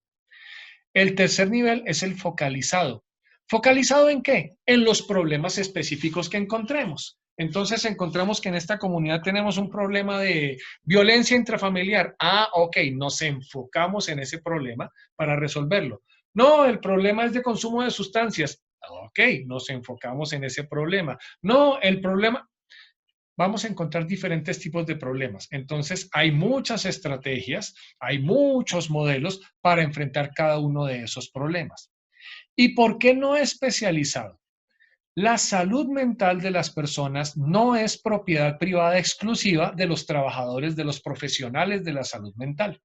Los psicólogos, los psiquiatras, los trabajadores sociales, los terapeutas ocupacionales, no son los únicos actores ahí. Del nivel 3 para abajo, otros actores, profesores, líderes comunitarios, líderes religiosos, muchos actores, autoridades, en fin, tienen muchas cosas que hacer, tienen muchas capacidades y con frecuencia tienen más acceso. Puede que la comunidad confíe más en la monja, en el señor que maneja el puesto de salud, que en el psicólogo. Entonces, tienen muchas capacidades y muchas responsabilidades en estos tres niveles, siempre y cuando sí sean formados, orientados, supervisados por profesionales de la salud mental que estén manejando los procesos. Pero cuando yo tengo la posibilidad de echarle mano a muchos otros actores, entonces aumento la cobertura. ¿Y por qué es importante aumentar la cobertura? Pues porque si ofrezco estos servicios de buena manera, con buena calidad, con buenos protocolos, voy a disminuir la necesidad de que las personas me lleguen al cuarto nivel, el de soporte especializado. Ese sí es exclusivo de los profesionales de la salud mental y muy particularmente de los psicólogos clínicos, de los psiquiatras, de los neurólogos en ciertos casos, en algunos casos de los médicos, que son personas formadas y habilitadas, no solo técnicas, sino también legalmente y éticamente, para manejar problemas de mayor complejidad. Hace un rato les hablé de una cifra, 3 a 5% de las personas que no pueden por sí mismas superar la situación crítica, necesitan un acompañamiento, de esas estoy hablando. Esas son las que llegan acá. Pero no solo a esas. A veces hay alguna persona que sufre una situación demasiado fuerte, unas pérdidas muy fuertes, muy difícil de manejar. Quizá con el tiempo lo podría procesar, pero sí puede resultar beneficiada de ese apoyo profesional de tercer, cuarto nivel para que lo procese de una forma más rápida, menos dolorosa, menos costosa en tiempo y en recursos y con más probabilidades de éxito. Pero si la tarea se hace bien en los tres primeros niveles, disminuyo la demanda en el cuarto. Y eso es importante porque en un gran desastre, como el que están viviendo en Centroamérica y en San Andrés, el acceso a este recurso especializado no es el mayor. Entonces, si se hace bien la tarea acá, se hace más fácil la tarea en el cuarto nivel. Esta pirámide, obsérvela no solamente para ayudar a cuidar la salud de los demás, esta pirámide también aplica para usted, porque usted es otro ser humano y su cerebro funciona igualito al de los demás. Otras necesidades a considerar dependiendo del entorno. Si usted está en un clima laboral que es agresivo, con compañeros o con jefes abusadores que no le ofrecen soporte, pues eso va a afectar de manera directa su calidad de vida en lo mental y en general. Tarde o temprano también va a generar algún desequilibrio en lo físico. Entonces, si usted es el jefe, si usted tiene alguna responsabilidad de mando sobre otras personas, su responsabilidad no solamente abarca la ejecución del trabajo, sino también el cuidado de la salud mental que están bajo esa responsabilidad. Ante las situaciones críticas, si disponemos de información correcta, confiable, clara, mesurada sobre los riesgos, no lo que nos dice la prensa que todo el tiempo nos está amenazando y nos vamos a morir y coronavirus, coronavirus, o usted se pone a leer los análisis de los economistas, pues mañana me suicido porque de esta no nos salvamos. No, información mesurada, que no se trata de ocultar los riesgos ni de maquillar nada, pero que también oriente a las personas, que no le muestre solamente el problema, sino también las soluciones. Acceso a los recursos de protección. Al principio de la pandemia me decían los directores de hospitales, etcétera, no, es que los trabajadores de la salud están muy estresados, necesito que usted me los calme. Y la primera pregunta que yo les hacía es, venga, ¿usted les está dando los elementos de protección personal para que ellos no se contagien? No, es que el presupuesto, es que no alcanza, no sé qué. Pues hombre, ¿cómo quiere que yo se los calme si ellos saben que se están exponiendo de manera real, objetiva, al virus que los puede matar? ¿Mm? Entonces, ahí no hay un psicólogo el psicólogo no tiene nada que hacer ahí. primero ofrezcámosles a las personas los recursos que los protegen, sea cual sea específicos frente a la amenaza de la que estemos hablando, y después sí hablemos de la salud mental de las personas. Los canales eficientes de comunicación, queja, denuncia, sugerencia, de comunicación en general, también son factores protectores de la salud mental de las personas. El apoyo de los pares. Si usted es enfermero, lo entiende mejor otro enfermero. Si usted es psicólogo, lo entiende mejor otro psicólogo. Si usted es profesor, lo entiende mejor otro profesor. Esas redes, ese mantenimiento de las redes, segundo nivel, acuérdense de la pirámide, son muy importantes en el mantenimiento de la salud mental de las personas. Rotación del personal, que no siempre las mismas personas estén expuestas a las posiciones de mayor demanda.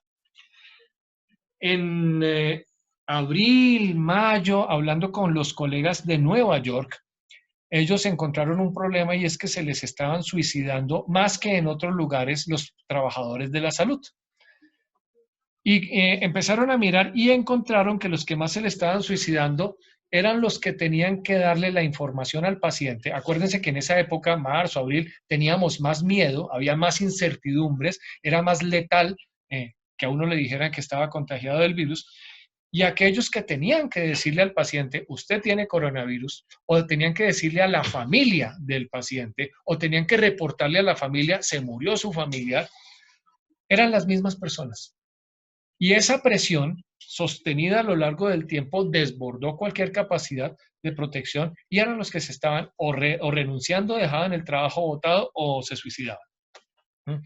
Entonces, algo que se aprendió también desde hace mucho rato, pero ellos no lo habían aplicado en ese momento, es rote a la gente, no ponga a los mismos siempre ante las situaciones de mayor presión. A veces póngalos también en situaciones menos demandantes para que puedan respirar, no estar todo el tiempo bajo presión. Acuérdense, nuestro cuerpo, nuestro cerebro puede tolerar la presión mientras no sea permanente o muy excesiva.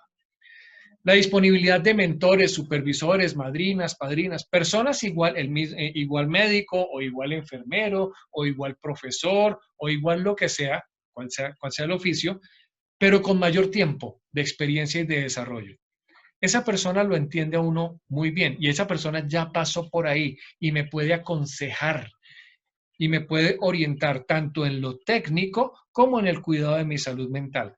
El sentido del humor, un factor enormemente protector de la salud mental de las personas. Afortunadamente los latinos no tenemos problema con eso y a todos les sacamos el chiste. En los eventos más traumáticos, de más dolor, de más muerte, de más sangre, el terremoto de Haití, guerras muy fuertes en África, aquí en la misma Colombia, el conflicto armado que sigue activo y que se está reactivando nuevamente, he visto algo y es que entre más crítica, más dolorosa, más oscura es la situación, más negro es el sentido del humor. Desde afuera se ve feo. Desde afuera se ve incorrecto políticamente, pero no se imaginan lo protector que es de la salud mental. Toda esta avalancha de memes y de chistes que tenemos alrededor de la pandemia, algunos la critican. Sí, es que no se le muera a usted un pariente, no va a aprender a respetar y a entender la situación. Sí, es cierto, pero también nos protegen. Y sobre todo cuando no tenemos mucho control sobre la situación. El estado político de nuestros países, la corrupción, la violencia, la inseguridad, son muchas cosas que se salen de nuestra capacidad de control. El humor al menos nos da un poquito de control, un poquito de distracción frente a esas situaciones que tanto nos amenazan. Sol y aire libre, somos seres vivos. Hasta me puedo comparar con una plantica, si no la saco a tomar el sol y el aire libre, pues se va a marchitar. Desde la perspectiva puramente física, médica, fisiológica, sabemos que la exposición al sol posibilita, activa ciertos procesos que mejoran la capacidad de su sistema inmunológico. Sencillo. Pero también en lo psicológico necesitamos salir. No solamente por salir al aire libre, respirar, sino por desconectarme del computador, del trabajo, de los WhatsApps del jefe, de las reuniones eternas. Salga, saque al perro. Si no tiene perro, salga a correr, a hacer ejercicio. Cambie de aire, cambie de rutina. Aprender a respirar. Dígame una cosa, ¿ustedes respiran bien o respiran mal? Han respirado toda la vida, ¿no? Pero desafortunadamente, si forman parte de la cultura occidental, es muy probable que respiren muy mal. La cultura occidental respira fatal. La cultura occidental nos induce a una respiración solamente torácica. Solo respiramos con el pecho. Vete a la barriga, le dicen a uno. Saque pecho, esa respiración piscinera para vernos más musculosos. Es fatal, es fatal. La respiración correcta es abdominal, diafragmática, utilizando no solamente el tórax, sino también el abdomen, expandiendo el abdomen para que le entre a usted el aire que necesita para que todos sus procesos fisiológicos funcionen mucho mejor. En la medida en que uno respira mal, está poniendo en sobrecarga de manera crónica al organismo y el organismo tarde o temprano se la va a cobrar. Y en las situaciones de crisis, en la medida en que usted respire mal, su cerebro simplemente no recibe todo el oxígeno que necesita para procesar mejor la información. Y con mayor facilidad se le salta al sistema límbico, instintivo y emocional y usted pierde la capacidad racional. Respiren bien. Acepten este consejo de vida. Hay muchas técnicas también, muchas para aprender a respirar. Hay muchos tutoriales en YouTube. Acérquese a alguien que sabe respirar y haga el proceso. Le va a tomar meses porque le toma tiempo desaprender la forma incorrecta que Occidente nos implantó a todos y aprender formas correctas de respirar de manera consciente, de manera plena. Eso le cambia la vida. Eso hace que usted funcione mejor a todo nivel. Prueben. El ejercicio físico regular, ese es otro factor protector. A mí me funciona mucho.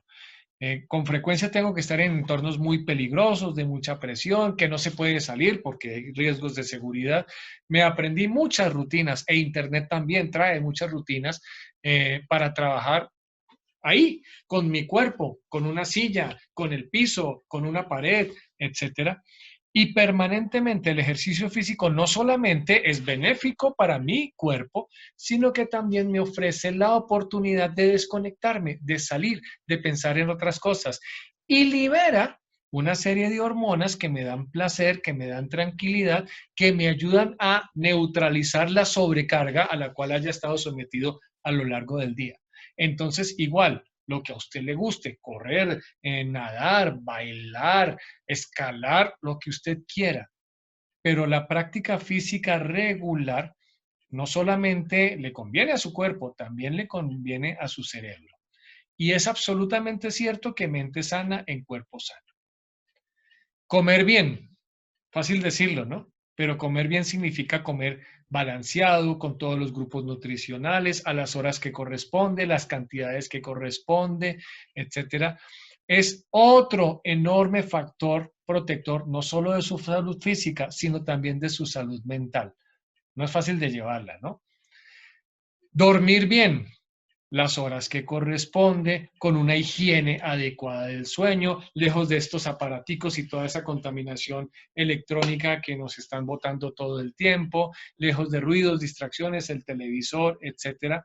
Eso se llama higiene del sueño. Investíguenla. Pero en la medida en que usted duerma bien, tiene más oportunidad de que su cuerpo y de que su cerebro se recuperen de las sobrecargas, de las pérdidas, de los daños que sufrimos en la cotidianidad y también en las situaciones de crisis. No es tan fácil lograrlo, eso también toca aprenderlo. Hay expertos en sueño. Investiguen. Desconectarse. Usted puede ser un excelente profesional, ser muy responsable, hacer las cosas muy bien. Todo eso es correcto, todo eso funciona muy bien. Hasta las 5 de la tarde. Cuando usted ya se va a su vida, usted en el resto de su vida no se lleve esos problemas, no los va a resolver, no se lleve esas preocupaciones. Haga otras cosas que le ayuden a dejar de pensar en esos problemas que le están generando esa sobrecarga. Tantas cosas que puede hacer las artes. Lo que quiera, pintar, cantar, tocar un instrumento, lo que quiera. Las artes son muy poderosas porque además particularmente la música, tienen la capacidad de llegar a niveles del pensamiento más allá de los racionales y de expresar y de procesar cosas que cognitivamente, racionalmente, no lo podemos hacer tan fácil. La oración, si usted es creyente, pues muy bien por usted, porque ayuda.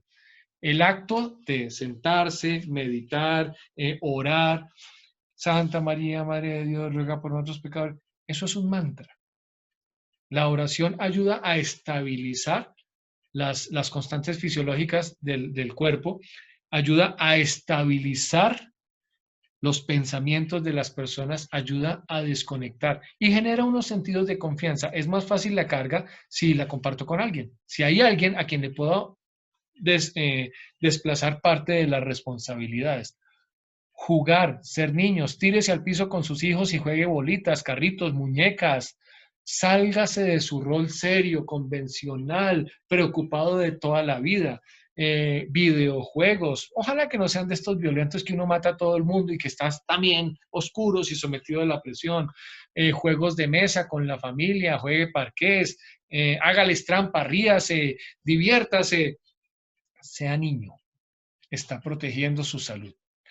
Contacto con la naturaleza, directo, salga cuando pueda, camine, respire, toque verde, monte una huerta, cuide sus matas en su jardín. No, es que yo vivo en un 10º piso en el centro de la ciudad. Bueno, alimente a los pájaros que pasan por ahí, pasee el perro, salga y dele comida a los perros callejeros, váyase a un parque y abrace un árbol. La naturaleza nos descarga, el contacto con la naturaleza nos purifica.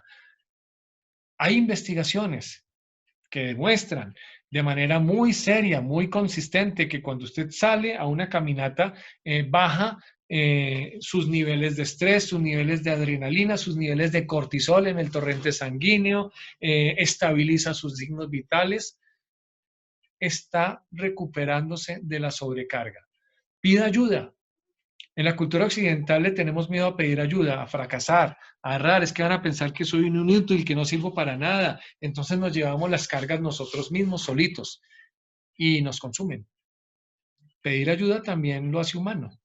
Pedir ayuda permite recibir ayuda y hacer menos pesada la carga o ayudar a otros.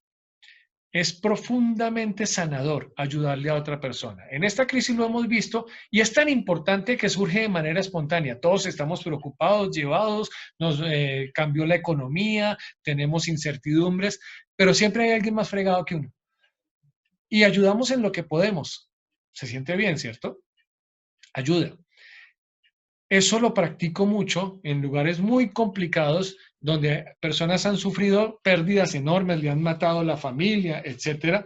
Y una de las formas de ayudarles a recuperar el control de su existencia, visto de otra manera, las crisis son irrupciones del caos en la normalidad de las personas y nos quitan el control.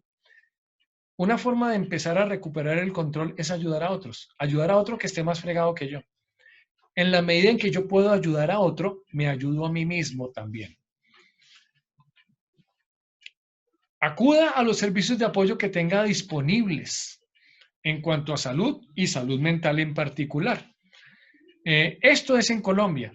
Si usted necesita ayuda y no tiene acceso, no tiene una prepagada, no tiene acceso a un psicólogo, no tiene cómo pagarlo, etcétera, ok, marque ese número. Ahí hay unos psicólogos, los entrenamos en el Colegio Colombiano de Psicólogos para ayudarle a usted a procesar la información, a manejar la crisis, para que lo acompañe a lo largo del proceso. No está solo. Y el aprendizaje de los primeros auxilios. ¿Cómo así los primeros auxilios? Si de mí dependiera, pondría a toda la población en todos los países a aprender primeros auxilios médicos y primeros auxilios psicológicos. Imagínense que usted está en un paseo con su familia, están felices y alguien que usted quiere sufre un accidente y usted no sabe qué hacer y la persona se muere porque usted no pudo hacerle nada. ¿Qué impacto cree que eso va a tener en su salud mental? Yo debí haber ayudado. Si yo hubiera ayudado, de pronto se había salvado. Yo, ¿por qué no ayudé? Etcétera. Ahora imagínese que usted sí sabe qué hacer y le salva la vida. a ese niño que se cayó al río, a esa persona que se cayó del árbol, no sé. Y usted ayudó y ayudó bien y le protegió la vida o la calidad de vida a la persona. ¿Qué impacto cree que va a tener esa acción en su salud mental de ahí en adelante? Incluso aunque la persona se muera. Porque cuando usted hizo algo y sabe que hizo lo correcto, porque es lo que el protocolo le indicó, eso no le quita la pérdida, pero sí le ayuda a procesarla.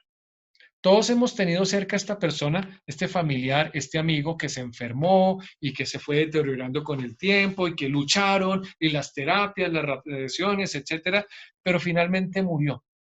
Siempre que uno haya estado ahí y estuvo apoyando y hizo lo que humanamente podía hacer, claro, va a doler la pérdida, pero más adelante es más fácil procesarla, al menos ayudé. Pero si usted no ayudó, no estuvo ahí, el tema de la culpa va a ser más difícil de manejar. Eso en cuanto a los primeros auxilios médicos. Aprenda primeros auxilios. En todas las ciudades hay entidades que enseñan eso. Pero también estoy hablando de los primeros auxilios psicológicos. Cuando usted tiene la capacidad de contener a una persona que está en crisis, de orientarla, de ayudarla a procesar la crisis, de ayudarla a navegar a lo largo de la crisis, eso le sirve a esa persona, pero también le sirve a usted. Le sirve a su salud mental, le sirve a su sentido de seguridad, le sirve a su sentido de control. Y fíjense que no solamente hablo de los primeros auxilios, sino también de los auxilios psicológicos. Porque todos los que estamos acá, si usted está hoy a las, he hablado mucho, 8:43 de la noche en Colombia, ya ha gastado casi 2 horas de su vida escuchándome a mí, es porque el tema le interesa. Es porque usted le quiere ayudar a las demás personas, quiere tener herramientas para ayudar mejor. Los cuidadores de los demás, los que nos preocupamos por los demás, tenemos ciertos rasgos de personalidad que nos llevan a eso. No podríamos no hacerlo. Nos alimenta, nos nace, nos empuja, pero también nos exponemos. Cuando yo me expongo a las desgracias, a los dolores de las demás personas, corro el riesgo de llevármelos para la casa y de llevármelos en la cabeza y dormir con ellos. Eso se llama transferencia y es una de las razones por las que muchos cuidadores se queman o abandonan la profesión. Entonces, ok, cuidemos a los otros, pero primero cuidándonos nosotros.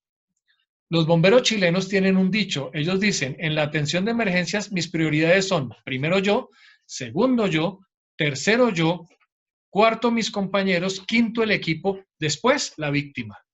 Suena horrible, ¿cierto? Suena muy egoísta, pero es completamente cierto.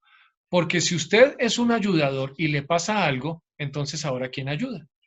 Si usted es un ayudador y le pasa algo, usted ya no es un recurso, es un problema para los demás y para usted. Entonces, ¿estamos hablando de primeros auxilios psicológicos para los demás? Muy bien, comencemos hablando de los primeros auxilios psicológicos para usted, su autoauxilio. Esta conferencia les está introduciendo el curso que va a comenzar pasado mañana, el viernes 4 de diciembre. ¿Cuál va a ser la diferencia entre la conferencia y el curso? Es que aquí tuve casi 2 horas para tocar algunos de los temas. El curso va a tener 10 horas para apuntarle a la resiliencia de las personas alrededor de las situaciones críticas. Resiliencia, un tema que, una palabrita que usamos mucho. No se las voy a definir conceptualmente, se las defino de otra manera. Díganme ustedes, ¿qué tiene de resiliente esta imagen?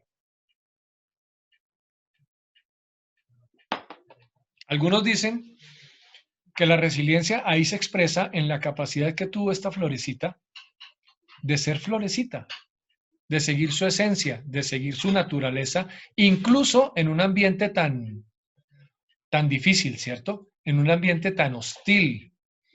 Está creciendo la flor en el desierto, en un ambiente tan árido, tan difícil, ella igual fue flor.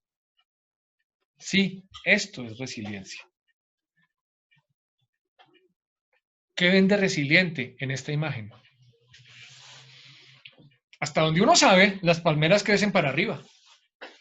Pero esta palmera no, esta palmera en algún momento de su vida fracasó como palmera, le ganó el peso, Le ganó el ángulo, le ganó la gravedad y esta palmera, pues no fue una buena palmera, se fue para el piso, fracasó, cayó, tocó fondo, pero por alguna razón ella no se quedó ahí, sino siguió creciendo y por fin logró desarrollarse como palmera y resultó convirtiéndose en una palmera espectacular, ¿cierto? ¿Cuántas palmeras así habían visto?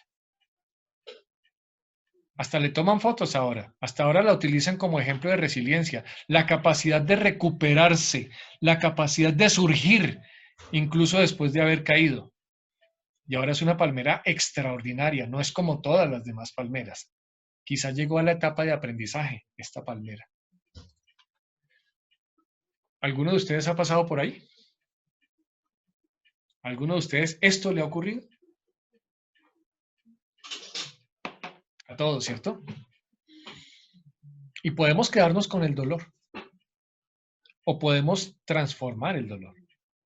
Podemos resignificar el dolor y que nos ayude incluso a volar, a llegar más alto de lo que antes habíamos llegado.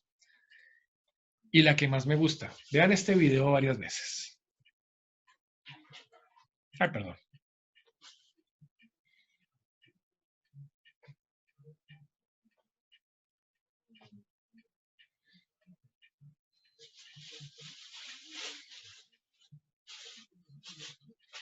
¿Qué tendrá esta imagen de resiliente?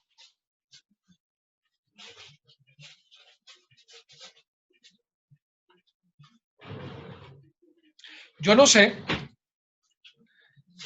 por qué razón este señor perdió la pierna. No sé si fue un accidente, no sé si fue una enfermedad, no sé si pisó una mina antipersonal, pero el hecho es que perdió una pierna. Uno de los tabús de la humanidad, perder parte de mi cuerpo. ¿Cómo creen que se sintió este señor cuando le perdió la pierna? Al día siguiente, cuando se despertó y ya no tenía pierna. Camila, ¿cómo siente el frío del lago si es una prótesis? Es que justamente no lo siente. Ve más allá, salte de la caja. Este señor, ¿cómo se sintió? ¿Cómo se despertó al día siguiente cuando ya no tenía pierna? Recuerden las etapas del duelo. ¿Lo habrá negado? Dios mío, ¿por qué yo? No puede ser cierto. Esto no me puede estar pasando a mí. ¿Habrá maldecido? A Dios, a los médicos, a la familia. No quiero nada, déjenme solo, no quiero tener nada que ver con ustedes, yo me quiero morir. ¿Habrá entrado en la etapa de depresión? ¿Cuánto tiempo habrá estado en esa etapa de depresión? Pero en algún momento tuvo que seguir funcionando, tuvo que salir a trabajar, a estudiar, a ver sus amigos, su familia, etcétera. ¿En cuál etapa creen que está ya? Yo creo que ya está en la etapa de aprendizaje. A ver qué me dicen en el chat, en el chat, en el chat. Sí, la prótesis ya hace parte integral de sí mismo y siente frío a través de ella. ¡Ah! Podría ser. Yo creo que más bien está tomando del pelo, no es más. Está disfrutando, se está burlando incluso de su situación. Una situación que fue dolorosa. ¿Ustedes saben cuánto tiempo toma aprender a manejar una prótesis? Es un proceso lento, es un proceso doloroso, es un proceso difícil. Él ya pasó por ahí, él ya pasó por todas las etapas. Ahora es capaz hasta de reírse. Claro que no siente el frío en la prótesis, eso es imposible. Él se está burlando de la situación, él se está burlando del dolor, él se está burlando de la tragedia, incluso se está burlando de sí mismo. Sí, está disfrutando la experiencia de ser uno solo con la prótesis. Eso es resiliencia, eso lo describe mejor que cualquier definición conceptual. Señoras y señores, ¿qué sigue entonces? Ya estamos llegando al final. Pues esto es lo que sigue, este curso. Les voy a mostrar los 5 módulos. ¿Qué contienen los módulos de manera muy general? Vamos a hablar de la neurofisiología con más tiempo, con mucho más detalle. Vamos a hablar de cada neurotransmisor. Vamos a hablar de el detalle de la respuesta física y neurológica ante las situaciones críticas. Vamos a entender mejor por qué somos menos racionales y somos más instintivos y emocionales ante las situaciones críticas. Cómo aprendemos a distinguirlas en una persona, cómo nos damos cuenta ante el interlocutor si está funcionando de modo racional o de modo límbico. En las secciones 2 y 3 vamos a entender mejor la base, el marco metodológico, incluso normativo, de la atención de primeros auxilios psicológicos. ¿Qué es el primer auxilio? ¿Qué sí es? ¿Qué no es? ¿Quién lo puede dar? ¿Quién lo puede dar? ¿Hasta qué nivel? Igual que los primeros auxilios médicos, hay niveles. Los primeros auxilios básicos los puede dar cualquier persona, pero después hay otros niveles, unos primeros auxilios especializados que los dan los expertos, los profesionales en el tema. Vamos a detenernos con más calma en entender, de esto no hablé nada el día de hoy, no tenía tiempo, sobre la respuesta colectiva ante las situaciones de crisis. Por ahora les digo que la conducta de las personas cambia dependiendo de si está solo o si es en grupo. El grupo condiciona muchas veces las respuestas de muchas personas. No de todas, pero de la mayoría. Y en las situaciones críticas de temor, de miedo, etcétera, Dios mío, ¿qué hay que hacer? No hay que, vamos a comprar papel higiénico, vamos a acabar todo lo que lleva en el supermercado. Hay que desconfiar de quién, no sé, de los venezolanos. ¿No? Esas son reacciones instintivas emocionales que se contagian muy fácilmente ante las situaciones críticas. Lo vamos a mirar en detalle. Y algo de lo que tampoco les hablé ni una sola palabra el día de hoy es distinto cuando estamos hablando de niños y niñas. Vamos a entender por qué a la vez que pueden ser más vulnerables, también pueden ser más resilientes. ¿Y qué tenemos que considerar cuando estamos al cuidado de niños y niñas en una situación crítica? Y vamos a trabajarle mucho más, con más detalle. Esto para mí es muy importante, por eso se llama curso de primeros auxilios y autoauxilios psicológicos, el cuidado del cuidador. ¿A qué me puedo exponer? ¿Cómo lo siento? ¿Cómo se manifiesta? ¿Cómo lo detengo? ¿Cómo lo prevengo? Y si ya estoy en la espiral, si ya estoy desequilibrado, ¿cómo puedo recuperar el equilibrio para no quemarme o para no sufrir las afectaciones en la salud mental y en la salud general que sufren las personas a las que estoy tratando? Señoras y señores, y con esto, todo esto lo encuentran en el enlace. El enlace ya lo conocen, fue el mismo enlace por el que entraron para tener acceso a esta conferencia. Y está en las redes sociales, está en la página. Esta es la página por donde pueden entrar absolutamente a todas. Con esto, señoras y señores, dejo de compartirles la página y llegamos a la fase final. Preguntas, comentarios, los pueden hacer en su, pues, hablando a través del video o los pueden hacer por su chat. Por ejemplo, Leonor nos dice, la naturaleza nos muestra la capacidad que se tiene para mantener la esencia, independientemente de los factores a que se exponga. Sí, la naturaleza es muy sabia y tiene algo que no hablamos hoy, lo vamos a hablar a más detalle en el curso, la homeostasis, la capacidad, la tendencia de recuperar el equilibrio. El ser humano lo pierde con mucha más facilidad. Sí, la naturaleza, el contacto con la naturaleza es un poderoso factor protector. Camila, ¿cómo lidiar con el tema actual del teletrabajo? Porque justo hoy en día le estamos exigiendo mucho más al cuerpo para que esté quieto durante mucho más tiempo que el habitual y adicional, porque creo que son muchos los que por épocas, incluso al inicio de la pandemia, se elevó la carga mientras redactaba todo lo digital, pero esa carga, digamos, ya bajó un poco, pero a diferencia de lo presencial sigue siendo más exigente. Y va a seguir siendo, esto no va a terminar, la pandemia no termina este año. Prográmense, habitúense a que el estado de cosas va a seguir hasta por lo menos todo el año entrante. ¿Y por qué se los digo con tanta seguridad? Porque la ventaja de que en nuestros países la pandemia impactó después nos permite ver cómo se comporta el problema en los demás países, en Europa, por ejemplo. Entonces, que los alemanes, que los franceses, que empezaron a reabrir, pero que después les tocó cerrar. Nosotros ya empezamos a reabrir y dentro de unas semanas vamos a estar cerrando otra vez. Que no, que la discusión entre la salud y la economía, sí, tenemos que producir, pero vamos a tener que cuidarnos. Entonces, el trabajo remoto va a ser una constante. Entonces, ya que sabemos qué es lo que va a ocurrir, pues aprendamos a manejarlo. Por ejemplo, Organicemos las comunicaciones. En la medida en que uno esté bombardeado todo el tiempo por el WhatsApp, por el mensaje, y a mí como jefe me dé por mandar WhatsApps o por hacer preguntas y correos a las 10 de la noche o el domingo a las 2 de la tarde, etcétera, pues no le estoy dando oportunidad a las personas a que descansen, a que se desactiven de vez en cuando. Entonces, ¿qué estamos aprendiendo? Venga, venga, venga, organicémonos. Comunicaciones en ciertos momentos. Venga, reuniones hasta cierto punto, no la reunionitis eterna, que nos reunimos todo el día, no hacemos lo que tenemos que hacer y después necesitamos más tiempo porque estábamos reunidos. Organización, límites, control. Esos los puede imponer uno desde la organización o se los puede imponer uno a sí mismo. Uno muy útil, sencillito, no responda correos todo el día. Dese unas horas para responder correos. Digamos al principio de la mañana, pues cuando usted se entera de qué es lo que está pasando y reacciona al final de la mañana y al final de la tarde. Porque si usted está todo el tiempo distrayendo su atención en la respondida de los correos, va a avanzar mucho menos, su concentración no va a ser de la misma calidad. Y le aseguro que la mayoría de los correos no son de respuesta urgente. Hay muchas otras. Entender claramente o clasificar qué es lo urgente y qué es lo importante y dedicarle el tiempo a cada cosa. Desconectarse. Miren, aunque se caiga el mundo de 12 a 2, no les voy a contestar. Párese en la cabeza. Darse tiempo para usted mismo. Usted es un empleado, tiene unas responsabilidades hasta cierto momento. De ahí para allá no.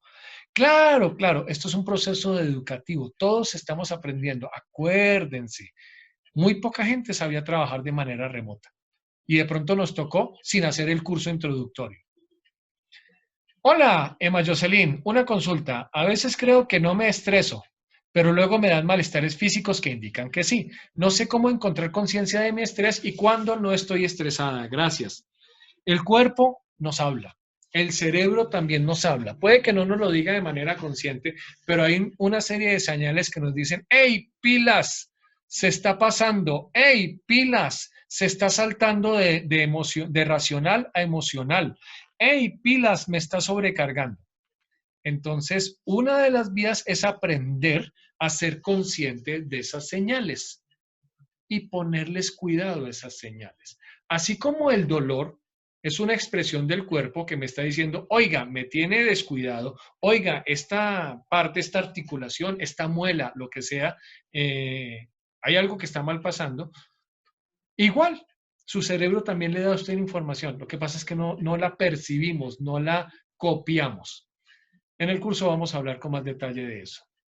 Alejandro, excelente, gracias. Saludos desde Argentina, muy valiosa propuesta de enseñanza y aprendizaje. Ah, hombre, muchas gracias, me alegra, espero que sea muy útil para ustedes. Tenemos unos minutos más. En Perú, dice Carlos, se aprobó la ley de desconexión digital que en general dice que el trabajo remoto o sea en el horario de la jornada laboral. Luego de eso, desconectar. Sí, esa es la tendencia en todo el mundo y se está discutiendo y ya se está reglamentando en varias sociedades que no se pueden poner tareas y WhatsApps, etcétera, en determinados momentos que son exclusivos para el descanso de la gente. Pero si no está reglamentado, pues bueno, ¿qué hago? Pues lo apago o le desactivo las alertas. Mañana en horario laboral, con mucho gusto le respondo. Es un tema también de acostumbrar, de educar a la otra persona. Es amplio el tema, ¿no? Bueno, las invito y los invito a que entren a la página, inscríbanse en el curso y me encantaría verlos a todos ustedes el viernes que comenzamos. Igual que hoy, cada uno de los módulos se va a dictar 2 veces, porque están participando personas de de diferentes países con diferentes horarios. Y es muy difícil, no hay un horario que les sirva a todos. Entonces, los 4 días, 5 días del taller, las mismas sesiones se van a dictar 2 veces en horarios diferentes para que usted pueda clasificar en el uno o en el otro. Y si no clasifica, igual quedan grabadas. Ok. Espero que la sesión haya sido, como les prometí, desde las redes sociales y como les prometí al inicio de hoy, que esto haya sido productivo. y que esto haya sido divertido. Quedo a la orden. Y si no es más, señoras y señores, muchas gracias, muchas bendiciones para ustedes también. Gracias por sus amables comentarios.